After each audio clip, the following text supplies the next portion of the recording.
વધતા જતા ચોરીના બનાવને અટકાવવા માટે ધાનેરા પોલીસ રાત ઉજાગરા કરી રહી છે। ધાનેરા ટાઉનની ટીમ દ્વારા ગત રાત્રિએ ધાનેરા વિસ્તારમાં પેટ્રોલિંગમાં હતી તે સમયે એક પિકઅપ ડાલા ચાલકને ઊભો રાખી વાહન બાબતે જરૂરી દસ્તાવેજની માંગણી કરી હતી। જોકે વાહન ચાલક આ પિકઅપ ડાલાને ચોરી કરેલી હોવાથી પોલીસ સમક્ષ કંઈ રજૂ કરી શક્યો ન હતો।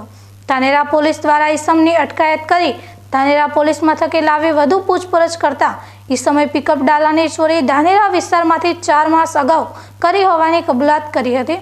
આ સિવાય તેને ધાનેરાના લાધાપુરા વિસ્તારમાંથી પણ વાહન ચોરી કર્યા હોવાની કબૂલાત કરી છે। ધાનેરા ટાઉનની ટીમે રાજસ્થાન રાજ્યના જાલોર જિલ્લાના દેવડા ગામના શાહરૂખ ખાન રમઝાન ખાન મુસલાની અટકાયત કરી છે।